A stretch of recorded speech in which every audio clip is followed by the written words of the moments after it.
ekonomi.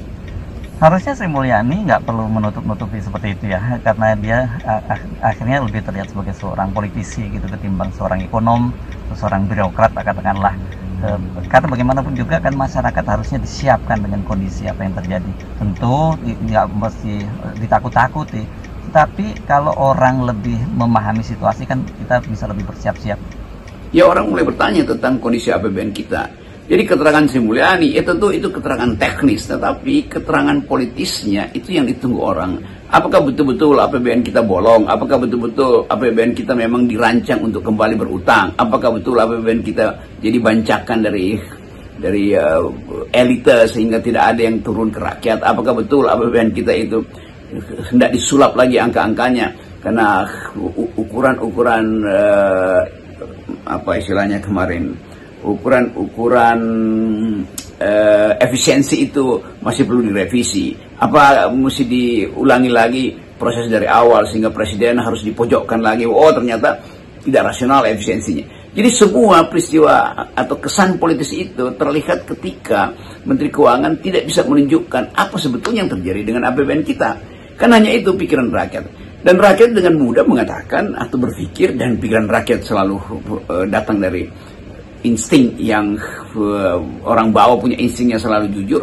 Mereka menganggap bahwa, atau kalangan rakyat menganggap bahwa karena dikorupsi maka APBN itu berantakan, karena dikorupsi maka pajak tidak masuk, karena dikorupsi maka kesempatan untuk menikmati keadilan sosial tidak terwujud. Kan itu pikiran sederhana dari rakyat kita yang seringkali diabaikan oleh para komunikator istana dengan rakyat nggak perlu ngerti apa-apa, toh kalau mereka dalam kesulitan kita kirim BLT selesai problem.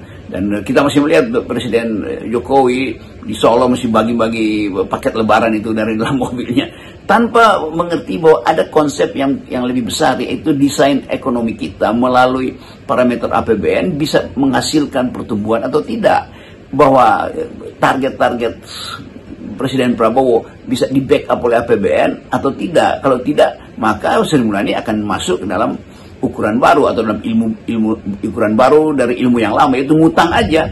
Toh bisa diandalkan sumber daya kita, toh bisa diandalkan BUMN kita. Kalau dijual utangnya bisa tutup.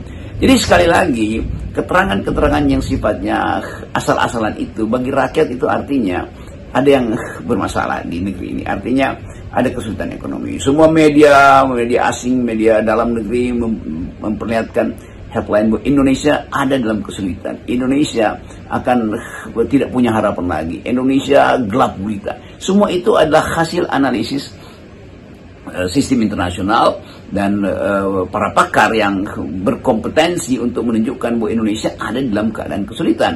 Jadi itu hal yang saya kira berbahaya kalau keterangan-keterangan dari istana, dari para komunikator istana itu tetap dalam nada optimis. Padahal kita semua tahu bahwa justru dalam pesimisme ini kita bisa touch the reality, gitu, sentuh hal yang sebetulnya sangat real, yaitu rakyat menganggap bahwa ada ketidakjujuran, ada ketimpangan, ada ketidakadilan.